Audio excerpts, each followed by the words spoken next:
Telangana assembly సమావేశాలు hot గా సాగనున్నాయి.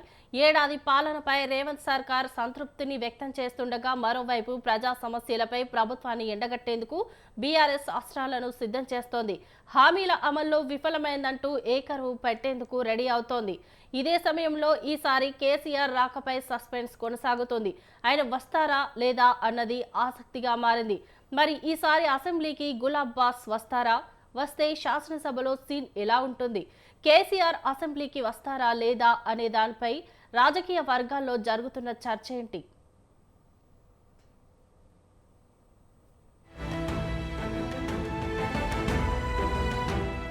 Telangana assembly సమావేశాలు ఈసారి ఆసక్తికరంగా మారాయి. కాంగ్రెస్ ఏడాది పాలనలోని వైఫల్యాలను సభా వేదికగా ఎత్తిచూపాలని బీఆర్ఎస్ నిర్ణయించింది. అందుకు తగ్గట్టుగానే కార్యాచరణ సిద్ధం చేసింది. అయితే ఈసారి అసెంబ్లీ సమావేశాలకు గులాబీ బాస్ కేసీఆర్ వస్తారా లేదా అన్న ఆసక్తి నెలకొంది. తెలంగాణకు కేసీఆర్ 10 ఏళ్లు సీఎంగా పనిచేశారు. ప్రస్తుతం అధికారం కోల్పోవడంతో ప్రధాన ప్రతిపక్ష నేతగా కేసీఆర్ కొనసాగుతున్నారు. దీంతో అసెంబ్లీ సమావేశాలు ఎప్పుడు జరిగినా కేసీఆర్ అసెంబ్లీకి వస్తారా లేదా అనే దానిపై చర్చ జరుగుతోంది. ఇప్పటివరకు కేసీఆర్ 2 సందర్భాల్లో మాత్రమే అసెంబ్లీకి వచ్చారు. స్పీకర్ ఛాంబర్లో ఎమ్మెల్యేగా ప్రమాణ స్వీకారం చేశారు. ఆ తర్వాత బడ్జెట్ ప్రవేశపెట్టిన రోజు కేసీఆర్ అసెంబ్లీ సమావేశాలకు వచ్చారు. ఇక అప్పటి నుండి కేసీఆర్ అసెంబ్లీకి రావడం లేదు. దీనిపై అధికార కాంగ్రెస్ గులాబీ పార్టీకి సవాల్ విసురుతోంది. కేసీఆర్ అసెంబ్లీకి రావాలని సీఎం రేవంత్ రెడ్డి బహిరంగంగా డిమాండ్ చేశారు.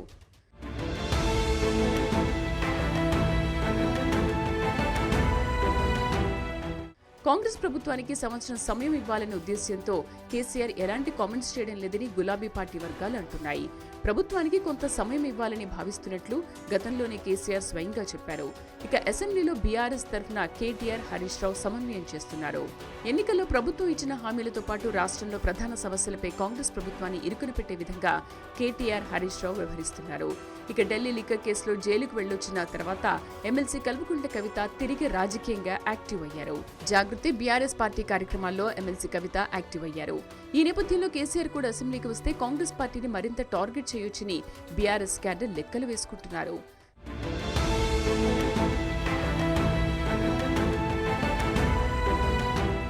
తాజాగా కాంగ్రెస్ ఏడాది పాలన సభలో కేసీఆర్ అసెంబ్లీకి వచ్చి ప్రభుత్వానికి సలహాలు, సూచనలు ఇవ్వాలని సీఎం రేవంత్ రెడ్డి అన్నారు. అసెంబ్లీకి వచ్చి సలహాలు ఇస్తే తీసుకుంటామని రేవంత్ రెడ్డి కామెంట్స్ చేశారు. ఇక 80,000 పుస్తకాలను చదివిన కేసీఆర్ అసెంబ్లీకి వచ్చి తన రాజకీయ అనుభవాన్ని, 10 ఏళ్ల పాలన అనుభవాన్ని సభ్యులతో పంచుకోవాలని రాష్ట్ర మంత్రి పొంగులేటి శ్రీనివాసరెడ్డి అన్నారు. ఇలా కాంగ్రెస్ ప్రభుత్వ పెద్దలందరూ కేసీఆర్ అసెంబ్లీకి రావాలని సవాల్ విసురుతున్నారు. అయితే ఒకవేళ కేసీఆర్ అసెంబ్లీకి రాకపోతే ఆయనకు ప్రజాస్వామ్యంపై నమ్మకం లేనట్టుగా భావిస్తామని కాంగ్రెస్ అంటోంది. ప్రతిపక్ష నేత అసెంబ్లీకి రాకపోతే అసెంబ్లీని ప్రజల తీర్పును అవమానించినట్లుగా ఉంటుందని అధికార పక్షం కేసీఆర్ టార్గెట్గా కౌంటర్లు వేస్తోంది. అయితే కాంగ్రెస్ నేతలకు KTR, Harish Rao సరిపోతారని BRS reverse attack చేస్తోంది.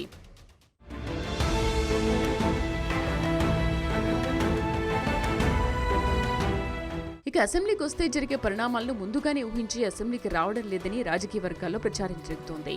తనను మానసికంగా ఇబ్బంది పెట్టే విధంగా సీఎం రేవంత్ రెడ్డి, మంత్రులు అసెంబ్లీలో కామెంట్స్ చేస్తారని కేసీఆర్ భావిస్తున్నారనే టాక్ వినిపిస్తోంది. సీఎంగా ఉన్న 10 ఏళ్లలో తీసుకున్న నిర్ణయాలపై అసెంబ్లీలో ప్రభుత్వం చర్చ చేపట్టే అవకాశం ఉంది.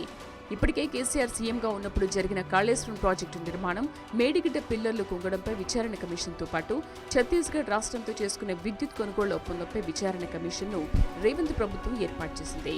ఇక ధరణి, ఫార్ములా ఈ రేస్ అంశంలో కేటీఆర్ నిధులు దుర్వినియోగం చేశారని కూడా కాంగ్రెస్ గట్టిగా చెబుతోంది.